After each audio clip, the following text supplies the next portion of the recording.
Hey everybody, welcome to Review with Me, your review guide of shows, movies, and everything in between.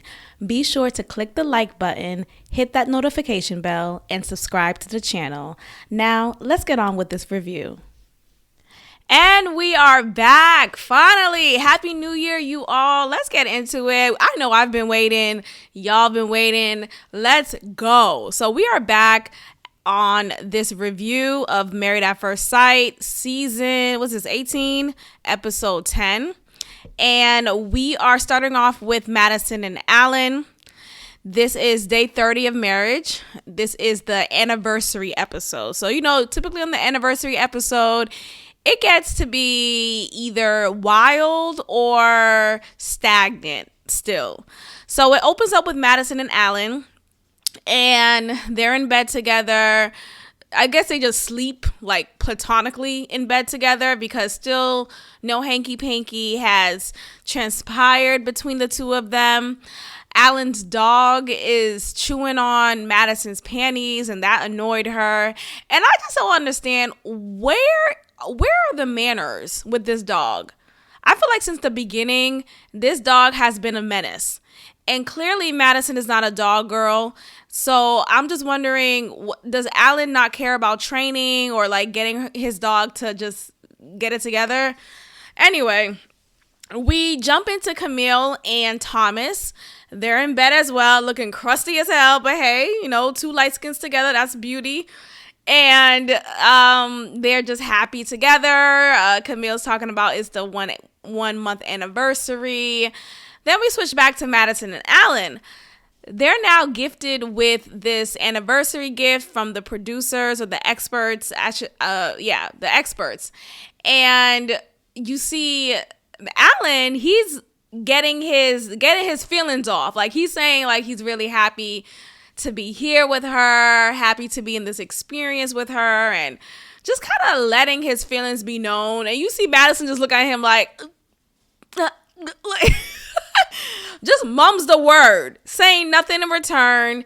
He then asks her the question, if there are any roadblocks between us, what would you say some of those roadblocks are? And she's like, do you really want to have this conversation on our anniversary date? Like, girl, okay. Madison, I truly don't see what the issue is with Alan. Sure, he may not be her type, or I don't know. I just feel like he's been playing it safe because she hasn't opened the door or turned on the light for him to see, oh yeah, you can make a move, right? So he said in his confessional how there are times when he wants to lean in for a kiss, when he wants to lean in and kiss her goodnight or have a good day when he leaves for the morning for work. But he doesn't feel comfortable doing so because she doesn't give him any indication that she's interested. So we get into Camille and Thomas. Okay, so Camille is at the court, balling it up, being the baller that she is. Okay, so she's prepping, doing her two-step, whatever. I don't know the terminology for basketball, but y'all know what I mean. And she set this date up, I guess, and she's waiting for Thomas, who was supposed to arrive by a certain time, and he's running late. Mind you, he's the one who's running late, but she's the one who's calling him, asking him what's going on. Mind you, when she got on the phone, I thought she was just calling a friend or something else. The way that she started off the convo was she was like, hey, what's up? Like she's talking to her bro or something. Like, hey, what up, bro? So you could tell maybe she would, not even maybe, we could see throughout this scene that she was definitely annoyed with the fact that he was not here on time. And she comes from a sports background. She's a baller and she played basketball for 25 years, she said. So she knows the ethics of the game and the discipline that comes with playing basketball. So when you come late or when you come on time, you're late, and that whole mantra that they say. Anyway, so she's annoyed that he's coming in late. He says over the phone after she asks him, hey, what's up? I asked you to meet me at 12, but you're not here, though. You're not here, though. What up? Detroit, though? Like, Girl, calm down. But anyway, I get it. I hate people being late too. So I get that. Anyway, so she's asking him what's going on. Thomas is saying, oh, something came up. I'm sorry about that. And I just thought he said it as something came up. I can't make it, period. But I guess there were some parts edited out because he was still on his way. So anyway, he ended up making it late though. So once he arrives, Camille says, okay, you're late. And, when you're on time, you're late. Given that whole quote. So she told him to do these suicide runs. It's not even 5 minutes into, I want to say 3 minutes. It wasn't even 3 minutes into the suicides where he's limping, aching, pulled a hamstring. Thomas, are you okay? Thomas, I know you're 42, but my goodness. Come on, man. It was a little embarrassing. It was embarrassing. So anyway, he is barely making it. She told him, okay, just run to the baseline. Just stop right there. Just go ahead and stop right here, because what are you doing? So she's explaining to him how important basketball has been in her life because her father was her number one supporter. And the way she spoke about him, at least initially, she said, he used to come to my games that were about 4 hours away in Wisconsin, coming from Chicago, and he would come on these same day trips, and she was just describing how supportive of a father he has been for her during her basketball years. So I'm wondering, is he still here? So I don't know, but nonetheless, she was saying how that was one of the reasons why basketball has been so important for her. So regardless of whatever excuse or reasoning Thomas reveals to her later on as to why he was late, she was still unimpressed. She was still unimpressed. And you could see that low key, she was still annoyed with the fact, and she felt like she knows how important this is to her and how important she's been explaining it to him. So there's no confusion, and she's just thinking to herself okay, if he can't make time for something that's important to me, then that's a red flag. Okay, y'all. Ike and MM. Ike and MM. Let's get into it, child. So we are cut to their scene. It opens up with a mem, and I'm already annoyed. Because why do I see a mem preparing yet again another moment for them, for her and Ike? It's always been, for the past few episodes, a mem doing the preparing, a mem setting up a date, a mem. The last time I remember Ike doing anything for a mem, wasn't it on the honeymoon? Was it that dinner that was outside, I think? Or was that a mem who did that? Because even then, I would say a mem did that. So I just want to know, when is Ike going to check in? When is he going to check in and actually be present during their marriage? So MM has this nice setup. They're at the park. She has this nice pic. You know how some areas they have these party picnics where people will come in and set up this nice aesthetically pleasing picnic display, and it's just a cute aesthetic moment, great picture taking moment. That is what MM set up by herself.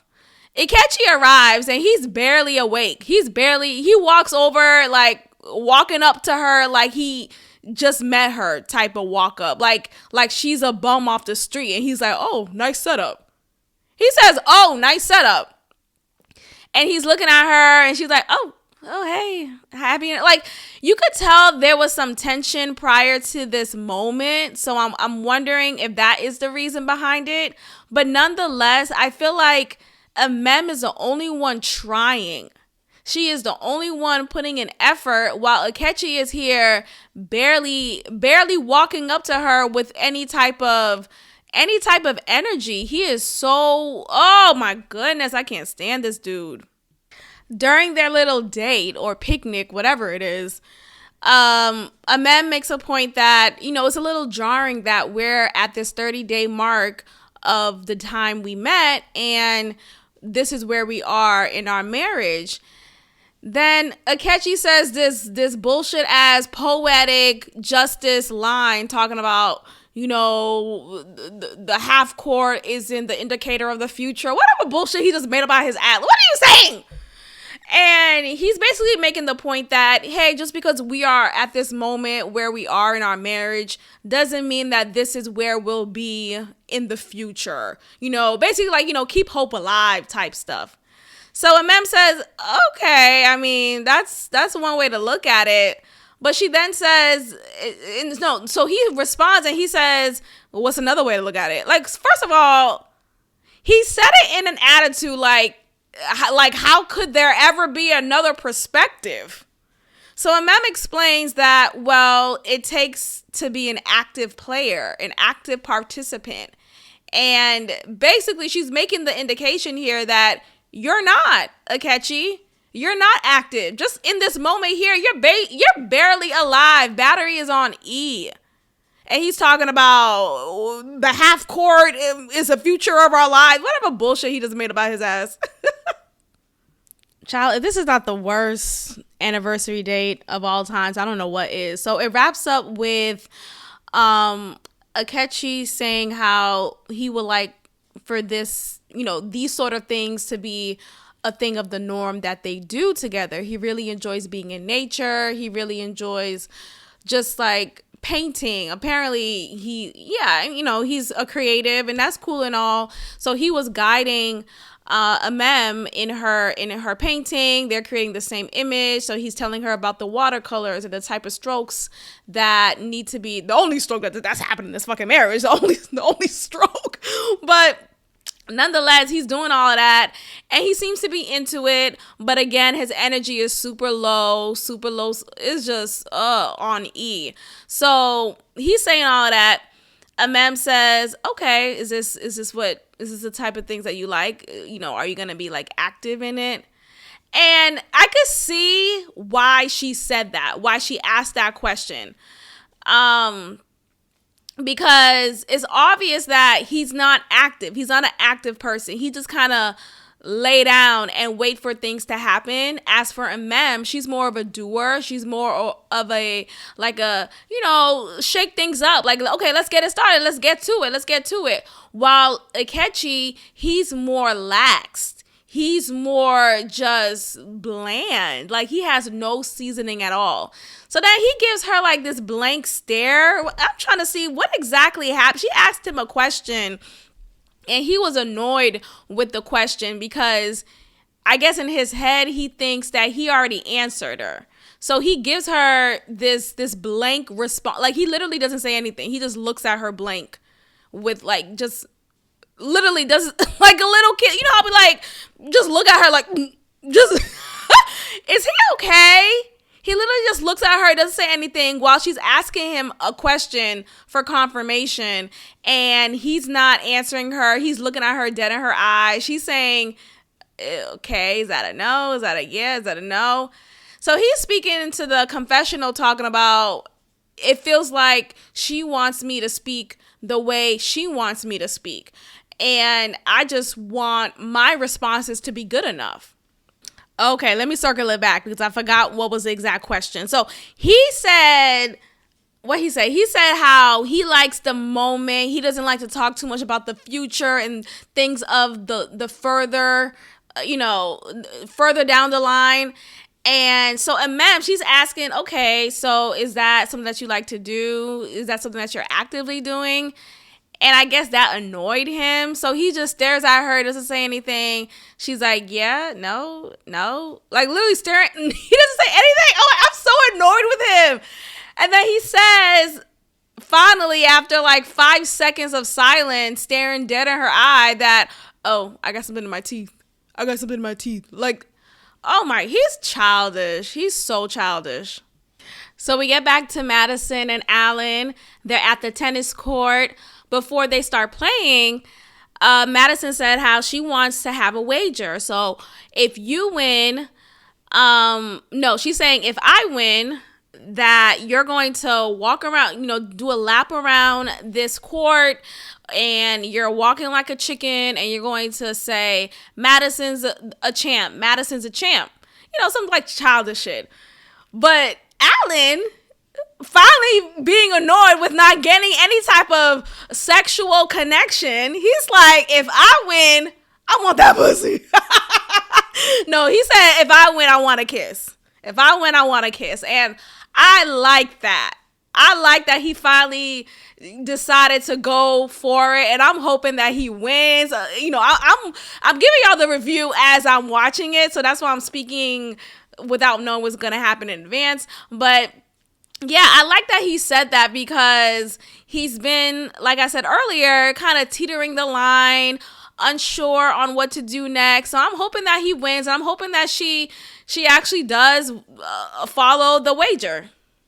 Womp womp. So we find out that, okay, cool, Alan won, but I guess because he didn't specifically say, if I win, you gotta kiss, you gotta French me down and suck this dick. Like, what do you want? You know what he means, Madison.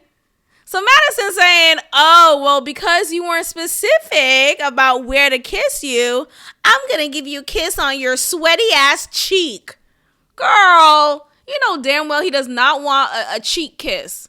She's the main one talking about, oh, I don't want Alan to tell me I look nice because that's what you say to your grandma. Okay, you're kissing him like a grandma right now. Girl, then she had the nerve to say, ooh, confidence looks good on you, Alan. Okay, if it looks that good, give him a sloppy wet one right on the lip.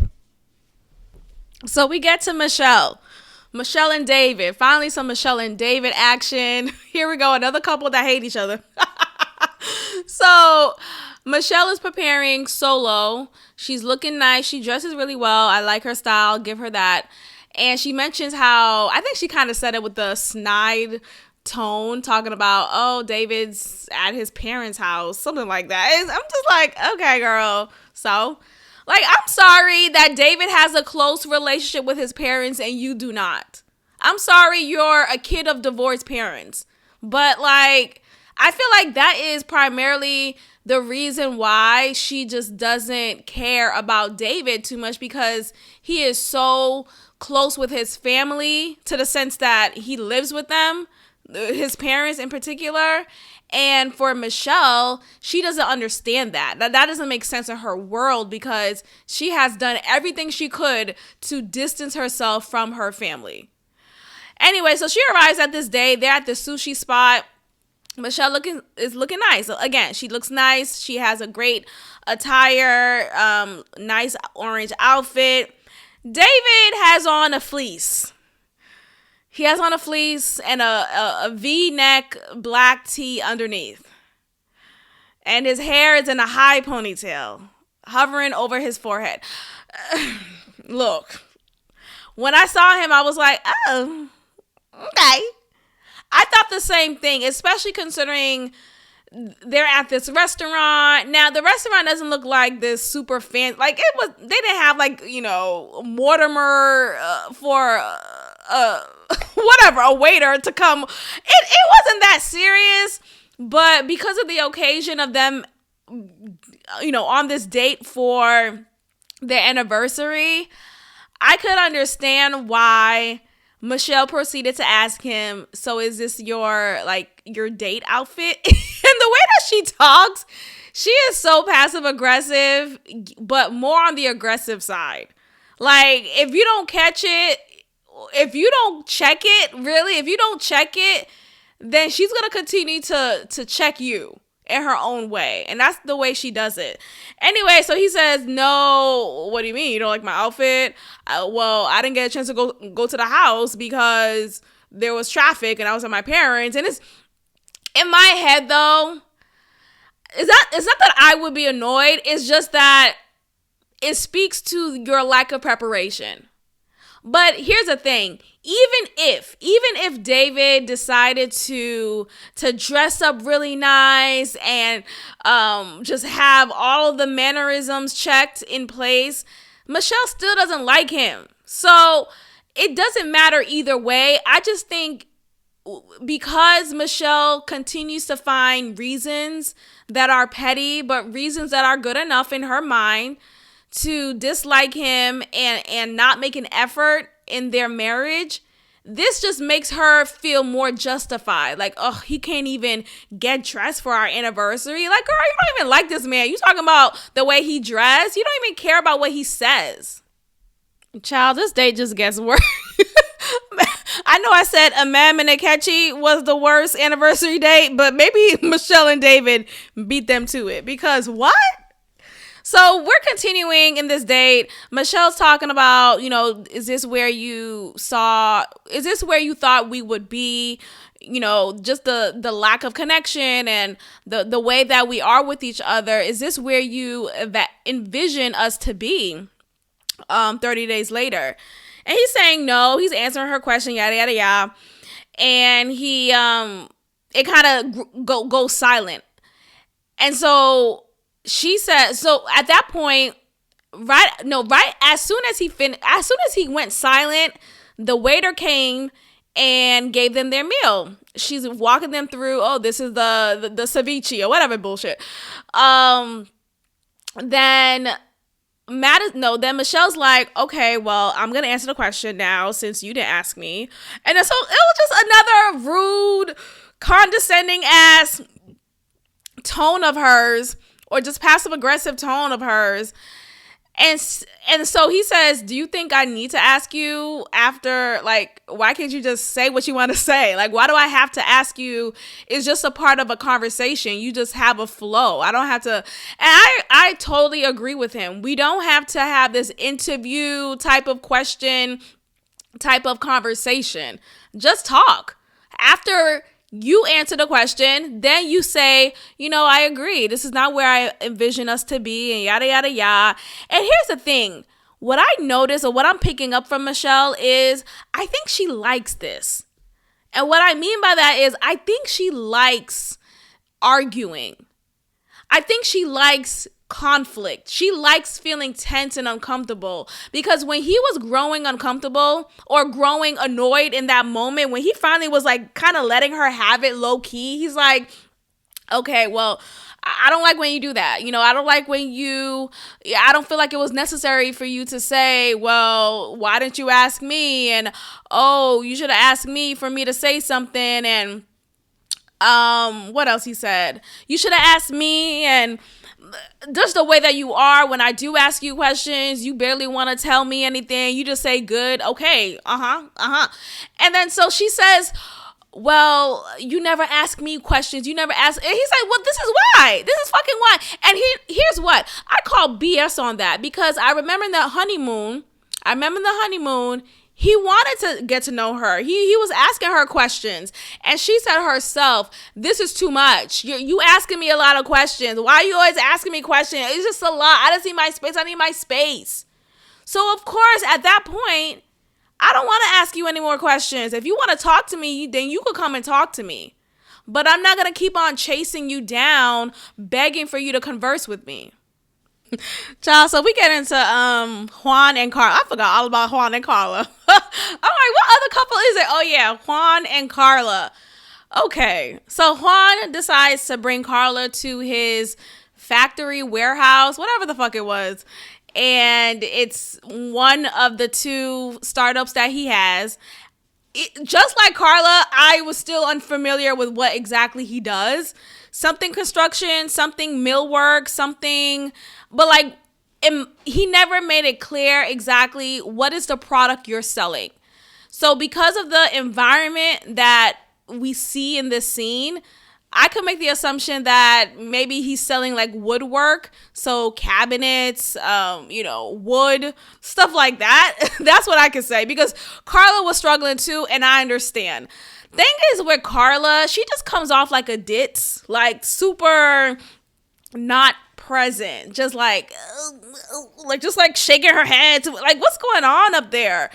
Anyway, so she decides to tell Juan, I have some exciting news.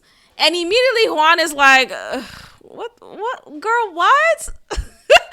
So he's like, okay, so exciting. Whew, what? Like he's already on ten. Like he's already tense about this announcement. So she tells him, I quit my job today, and I just felt like it was time. So he then, no, she says she realized that she can't be managed. She's like, I realized I can't be managed.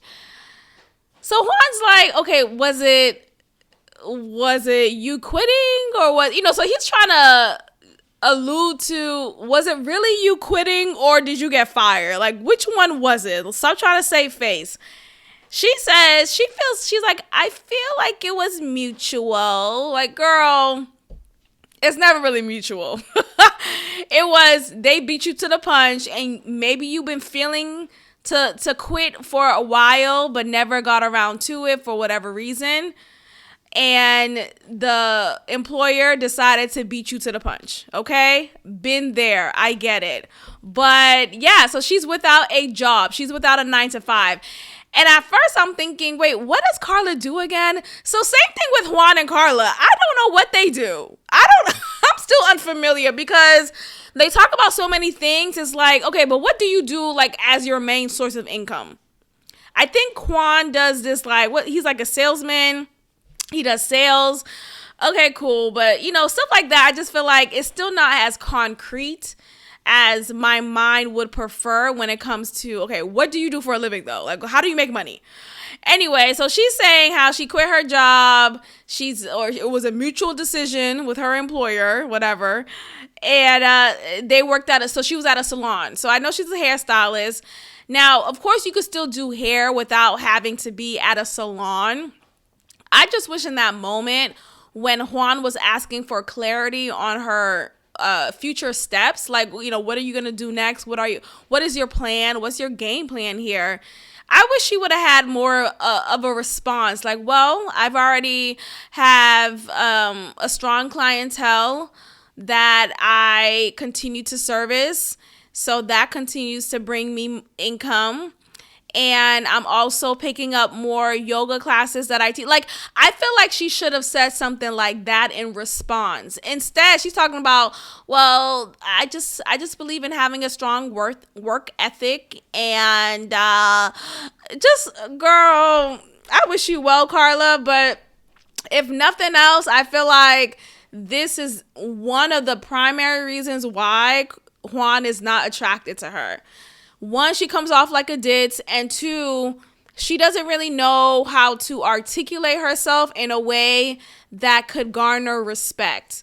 She doesn't sound all the way there. And I think Juan, as patient as he's being with her, I feel like he's annoyed every time he listens to her speak. Girl, now I don't even want to talk about this scene. I don't even want to get it. A ma'am and a catchy. Here we go. So they finally get back to their apartment after that weird, awkward, quiet, silent anniversary picnic date that they had at the park. So, of course, just like with every couple, they're greeted with a basket of memorabilia from the wedding day. You have a frame of their vows. You have a picture album. You have some roses. You have a nice little decked out basket. And it's a beautiful decoration. But of course, you have Akechi still in his Eeyore ass mood. I think something's going on with him underneath it all. Really, I think something's going on with him. I really do. And either he's not telling us, the public, or he may not be aware of it, but mentally something's off with him. He keeps saying how he feels like he has to walk on eggshells when he's around a mem. And unless it's the editing, the producers doing something, I don't know what he's talking about. So as they're unpacking this basket, you see a mem sitting on the couch, Akechi still choosing not to sit next to his wife. This has been a trend with him the past couple of episodes. And it's just, this has not changed. This has not improved at all. So he's seated on the balcony chairs, one of like the little high chairs, whatever. So she's you could tell she's awkward. She's feeling uncomfortable because she's holding the picture frame or the picture book, and she's trying to position it in a way where he could still see, because it's at a weird angle since he's not seated next to her on the couch. Anyway, they get to they get to the framed vows. And so she hands it to him and she asks him, is this, do you still mean these vows from, like, did you mean these vows for me the same way you meant it then? Something like that. And he said, I meant what I said then. I meant what I said. And she asked for clarification, like, did you mean it for me though? Like, and what I'm trying to understand from what she's asking is, do you truly mean what you wrote here? Because clearly during this marriage so far, for the last few weeks it's been, you haven't showed me any example of such at all. And I don't get it. So she's asking for clarification on that. He says the same thing again, him being passive aggressive. I meant what I said. I meant what I said then. I meant what I said. And she's like, okay, well, that didn't answer my question. And it didn't answer my question. He's like, I answered the question. So now he goes on and starts arguing with himself, because Amem's not arguing back. She's not rolling her eyes. She's not giving him the energy he's giving her. Instead, he is lying to himself and out loud talking about, I've been nothing but respectful. I've done nothing to you. And nowhere in your vows does it say be an asshole. So he's called her a name, a second name, right? He's called her aggressive. He's called her an asshole. Yet he's the one consistently that's been an asshole. He's the one consistently that's been aggressive, whether passive or aggressive. That's been Akechi since the very beginning, or for the past few weeks. And what I don't understand is his lack of self-awareness. Is either he don't care, he don't realize, or something is wrong with him mentally and he's just not able to recognize, oh, this is a mental, something's off with him. And I just, oh Lord. Anyway, so Amem in the moment, she wanted to say something. She was about to speak, or she said something, or she was trying to speak. He's like, let me finish. So he's doing all of that. Like he's a woman talking to his woman, and he's trying to explain, oh, I've been respectful this whole time, yada, yada, yada. And why are you, we keep going back to the things that I don't like, which is what he's saying, how he likes to be in the moment. He doesn't like to be questioned. And when you keep on questioning me, you're trying to get an answer that you want. You need to accept my answer the way it is. And if you keep on going, and now he starts threatening her. Low-key threatening her. Like if you keep on, not even low-key, he starts threatening her. If you keep on asking me a question again, I'm going to give you less and less, and then I'm going to stop showing up. So now I'm like, wait, does that mean he hasn't been at the apartment? Does that mean he's been spending time away physically from her since the first situation? Like, or whatever the case, it just gives me the impression that he has not been sharing the same home with her for a while now, and now he's threatening for more of that. Amem the whole time is looking down she's looking down at the picture book, not really giving him eye contact, letting him finally get this all off his chest. She is clearly just aghast, just taken aback. She's quiet though. He finally wraps up his soliloquy. She's talking. She finally speaks and she says, okay, I can respect that. Girl, not to say I wanted her to pop off, but I wanted her to call him out on the hypocrisy in this moment. You talk about respecting me, but right now you're not. Right now, the way you're speaking to me is not respectful, and I don't deserve that. And that's it. She could have just left it at that. She didn't have to cuss him out. She didn't have to cut him off. But after he finished his whole soliloquy, there was an opportunity for her to say that. And I wish she would have. Anyway, she didn't. He packs up his things and he leaves. Like, he grabs that same leather brown satchel that he has and walks out the door. Amem gets up and heads to the bathroom, and she's crying. You hear her crying. She's running the water, but we could still pick up her crying. So we get to Michelle and David. They're back at the apartment. They're greeted with their bouquet or their basket of memorabilia. They go back and watch their wedding day, like live footage, and you just see a whole 180, okay? Like, it's totally different vibes. You even hear Michelle's false promises talking about, I will always stick beside you. I will never let us go to sleep angry. I will laugh at your jokes, even if they're not funny. This woman hasn't laughed, looked at, cared, inquired about anything David. Talking about these, I will laugh at your jokes when they're not funny. Girl, she's been a lie. Anyway, David, being the mushy gushy guy that he really is on the inside, he's in the back, sitting on, they're on the same couch, unlike Ikechi and Amem, and David is just weeping. He's about to like open a waterworks fountain. He's crying up a storm in the background. Low-key, not really a storm, but nonetheless, it's a whole different vibe from how they are now. And I'm trying to think back to what was the point that led it to be where it is now. And it was literally on the same day. It was the wedding day. It was as soon as he revealed to her that he is a resident at his parents' home. That was enough for her to be like, you know what? Yeah, never mind. So we get back to Juan and Carla. They're at their own picnic anniversary. They have their own basket, the same old thing. Carla is sounding like an idiot. I'm sorry, y'all. Carla, I wish she could just articulate herself better, but it's just looking bad and bad. So worse and worse.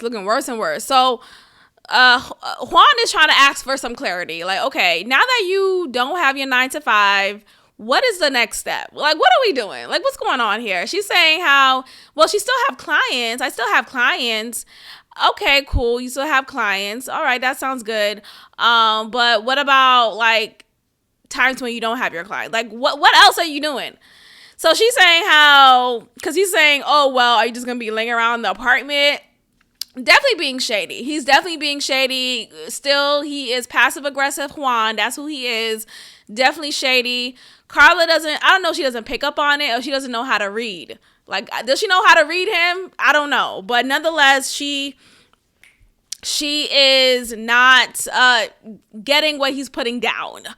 So she says, well, I still have clients, and other than that, I could go to the cafe, read, and learn more about my tarot cards. And I'm like, ugh. Immediately I roll my eyes. Immediately I'm like, girl, please. So he asked her, oh, so you're going to be a tarot card reader? Are you going to, like, you could charge people for that? Like, so he's trying to still implement a sense of business in that. Like, okay, cool, you want to do tarot cards, but you could make that into a stream of income. She didn't seem like she was interested in that. He then brings up something that she said to him before about this trip that she'll be taking to New York. And apparently it's for someone who wants to collab with her. And it's, from what she said, she collabed with this person before. Yet this time around, it's still not clear on the conditions of this collab.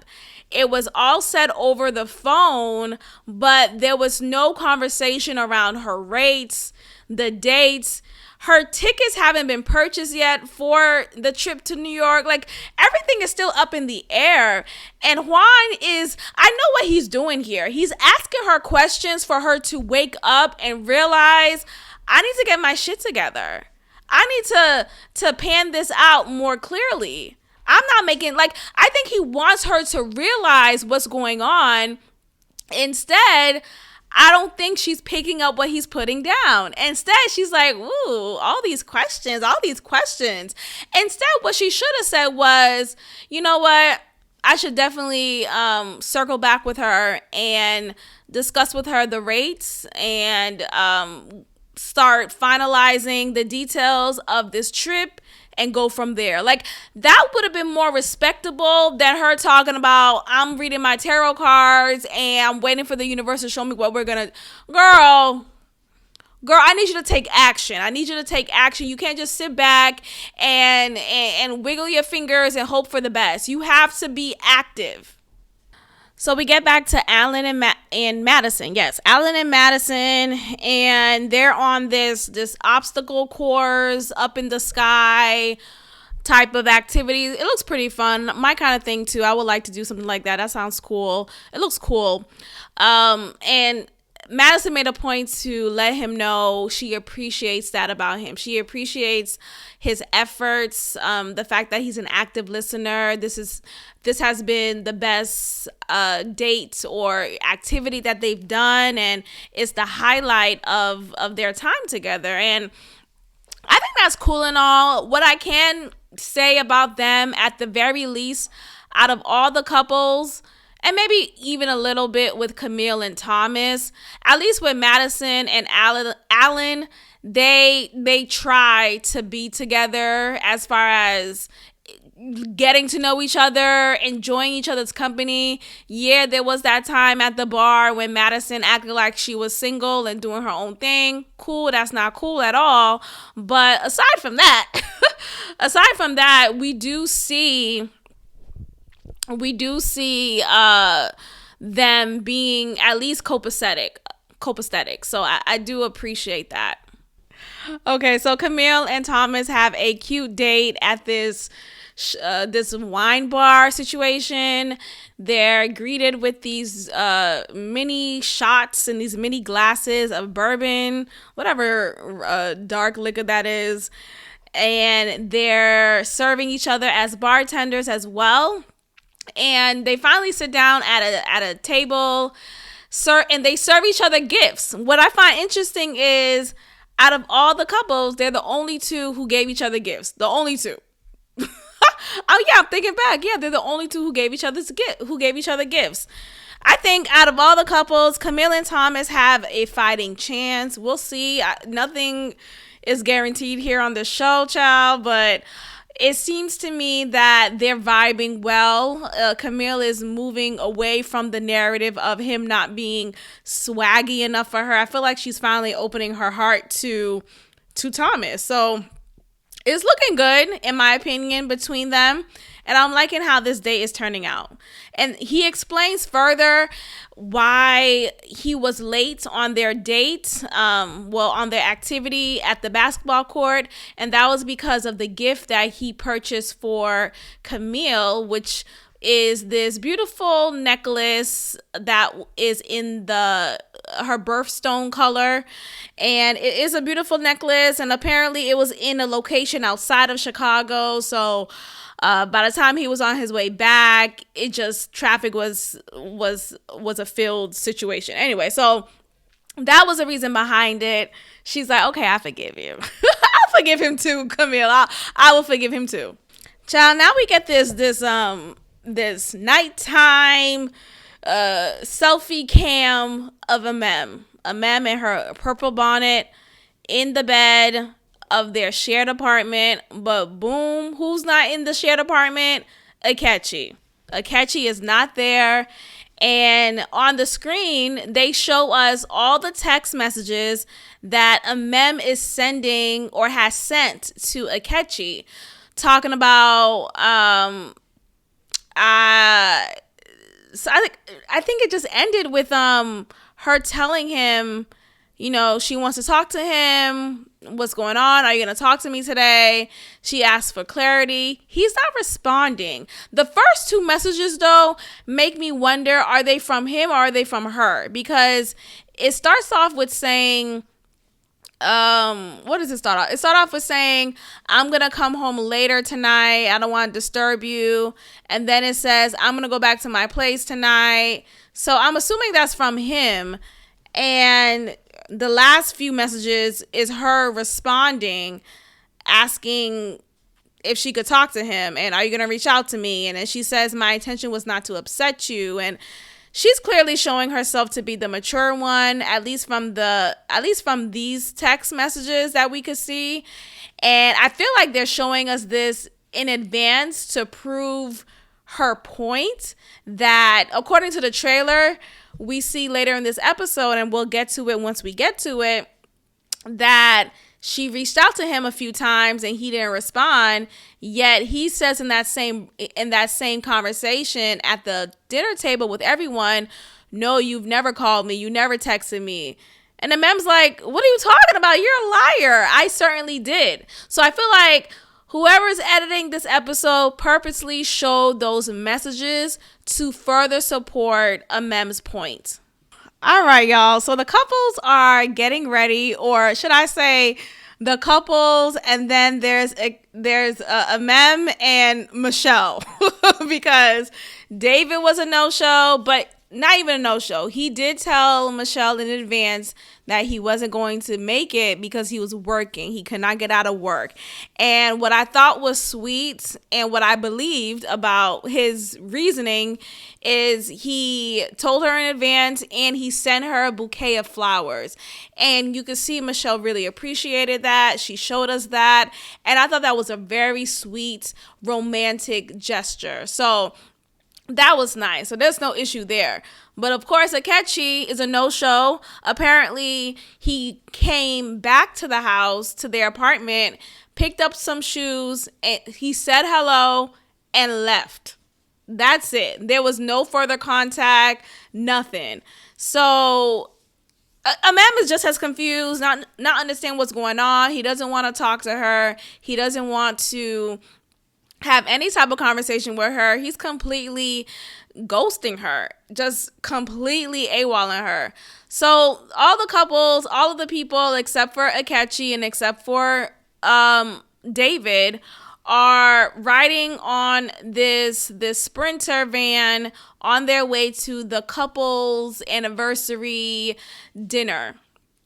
And Alan says he gives a toast and he says, okay, this one's for David, and he says that, and that's it. And everyone's like, oh, so clearly Alan is sending a shot at Akechi, and I'm trying to understand, wait, did something happen? Am I not familiar? Or is he cool with Amem and he's taken up for Amem because of how Akechi is coming at her? I don't know, but that was an interesting shot that made me wonder, is there something going on behind the scenes that we don't know about for Alan to give that shot? Now, Amem is laying it all out on the table. You can tell she's had enough. She's pissed off. She's looking good. She's feeling good too, probably. And she lays it all out. She's telling all the business on the ride there. She's saying how, yes, he called her an asshole. He called her aggressive. She mentioned the whole he feels like a piece of meat thing, and she made the point to say that he was the one who started the first sexual contact between the two. So this idea of her being this aggressor is ridiculous. And what I noticed is during that conversation, Juan says, well, there are some conversations that are sensitive and some things that don't want to be said out loud. And I felt like Juan was giving a hint to Amem, saying maybe you shouldn't share this in the absence of Akechi. Maybe y'all should have this talk, just the two of y'all, or if y'all do want to have this talk with everyone, make sure Akechi should be here with us. It just felt like Juan was on Team Akechi, but I don't know. It was a very uncomfortable ride. For the most part, it seemed like most of them were on the side of a mem. So they're at this dinner table. They're joking. They're laughing. They're having a good time. The vibe is right. Camille is sharing just how well things are going between her and Thomas. She spilled the beans and shared with everyone that they consummated their marriage, and it's just a nice vibe. You could finally feel some lightheartedness in the air, and that's a good feeling, right? And that's a little break. And then boom, who shows up? Who comes in the room? Who comes in the house? Akechi with the Eeyore energy. He walks in looking dapper, finally. Looking dapper. The last time I seen him looking dapper was at the wedding. Now he finally put some effort and he's not wearing a hat, okay? So he finally walks in, low energy still, but he does a little greeting and barely speaks just as he would, right? So he comes in, someone says, who said it? Someone says, I think everyone was kind of saying at the same time, dang, where you been? You been missing out? Where you been? And he's saying, oh, I just been chilling. And then you can tell Alan is not on Team Akechi. Alan is not with him at all. He probably finds him completely annoying. He says, well, I hate to say it, but chilling is enough of a reason to miss half a dinner. And he says, yeah. Like, what the fuck, Akechi? Why are you such an asshole? You talking about a man being the asshole? You are the definition of asshole. Like, what? So it's awkward. He sits down, and guess who shows up next? David walks in. But since David, I'm gonna give David some grace, because as soon as I saw him, I'm like, why is he wearing a regular t-shirt? Does this man not know how to dress up? But then I had to remind myself that, oh, he's coming from work, and apparently he's not. Well, I mean, he was coming from work, but it's not like the shift was over or whatever he does for a living. I don't know what he does, but it's not like his work day was over. So he was still at work necessarily, but he just kind of snuck out a little bit to join them for as long as he could. And I have at the very least appreciate that. And you could see Michelle appreciate that too. I wish she would have said that in that moment. But nonetheless, she tells us this in her one-on-one with the cameras, saying, he snuck out, and she could really appreciate that. And she also appreciates the fact that she knows that his job is not near their location at this dinner. So the fact that he took time to drive out here to still meet with them, she said herself that she really appreciated that. So that was nice to see her showing some appreciation and having some too. Y'all, this dinner, Ikechi walked in and immediately walked out. That's how much this dinner ended in his head. Like, he had no intention on communicating with her. Let's get into this part. Okay, so he walked in, surprise, already low energy. He kind of gets into it with Alan, because Alan's trying to ask him a question, but he's telling Alan, no, I don't want to talk about it. So Akechi's point is he does not want to talk about his marriage with Imem, which is weird because isn't that the whole point of this dinner, is to talk about this 30-day month anniversary that they have since they met each other. But anyway, it gets to just Imem letting the whole table know that he's called me aggressive, he's called me an asshole, and Akechi is just not understanding how he's coming across. He's saying that, there's no peace in this household that he shares with Imem, and he's going back and forth with just nothing. He's not saying anything. And I don't know how else to describe him. I'm just totally at a loss for words. I'm sorry, I'm at a loss for words. I'm at a loss for words. So Amem is upset. She walks out talking about, your Joker ass suit. That was funny though. I kind of like his suit. But I wasn't gonna give him a compliment either. So yeah, you looking like a clown with your Joker ass suit, mother effer. Okay, so she walks out. The girls rally up behind her, which is dope. I love that. And I love how they were all in support of her. And you can even see some of the guys weren't in support of Akechi either, because David in that moment, he's like, okay, the tone, we gotta just be careful about the tone. I know he was talking about Akechi's tone, but I wish he would have called his tone out directly. Anyway, the girls finally return. As soon as Amem sits down, he gets up. He gets up and walks out and leaves. Like, he had to get up right at that time. He did that on purpose to get under her skin.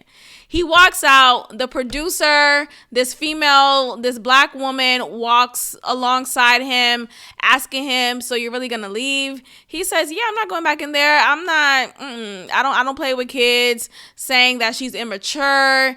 And then he gets into, because I'm still trying to understand, how did we get here? Like, what is the big deal?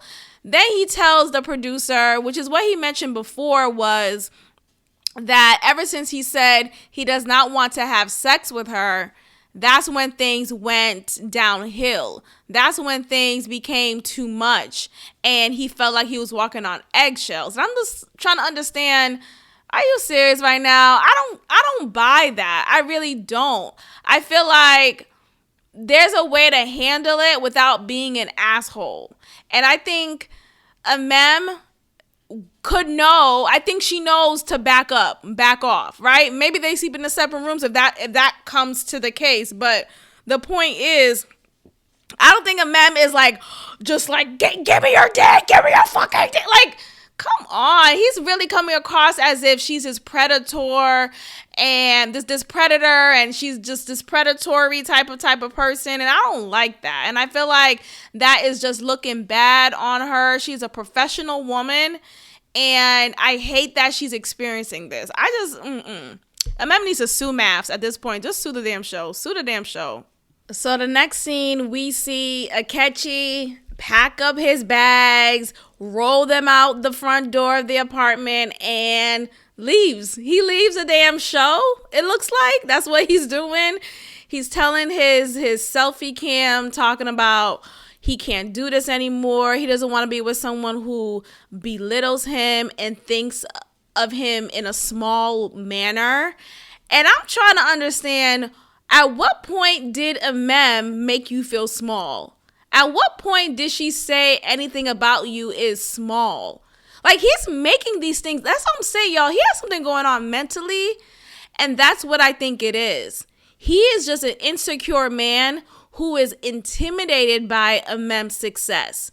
And we noticed that from day one. Once he learned about her profession, the fact that she owns her own business, the fact that she's this accomplished woman, and he saw her home and all the things that she has in her home, the fancy air fryer that he noticed in her kitchen, and he's like, oh, what is that? Like, he was so impressed to the point where he felt less of himself.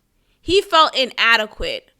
So this idea of, a man was making you feel small. No, that's you feeling small of yourself. From the beginning, we saw Akechi comparing himself to her, saying, hey, when you look at my place, I know it's not as big as yours, and it ain't like yours. It's not as, like, he was immediately shooting himself down before he had a chance to share his home, share his space. So anyway, he's projecting how he truly feels about himself to Amem as if she's the reason why he's feeling small. No, that's you. That's a you problem. Oh, I hate this for her, ma'am. She does not deserve that. I hate this. I hate this. I hate this. And I just want his back kicked in. I want her cousin Rafi to find him and fuck this nigga up. That's it. At this point, just wrap this whole show up.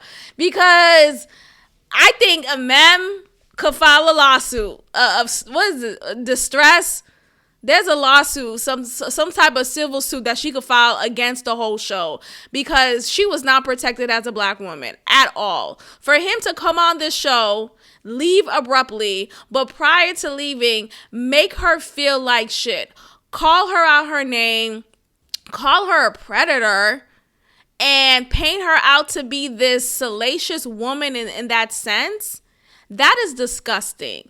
It is disgusting. And for him to be this black woman talking about, for him to be this black man talking about black love and all this crap, writing this stupid ass poem or books of a book of poems over the past 12 years. And this is how you treat your wife? This is how you treat your wife? You've been trying to be on this show twice already. This is your second time finally making it through. This is your time. This is your first time making it through, but your second time applying. And this is how you treat your wife? Nah. Rafi, Amem's cousin, needs to go find him and go fuck that nigga up. At this point, get the Chicago goons on this guy. Akechi needs to be stopped. Child, we're at the end of this review. Let's wrap it up here, y'all. I'm just at a loss. Let me know what y'all think about this episode about Akechi. It looks like from the preview of the next of what's still to come, Akechi is not done with us yet. Though he did move out, he is still on the show, so he's still getting a check. I guess he's like, I'm gonna still be on it. But we'll see how things go. It looks like there's a lot of interesting things that we will see unfold between all of the couples. And I am here to watch and review with you all. So let me know what y'all think. Leave it in the comments, and I'll see y'all next time. Peace.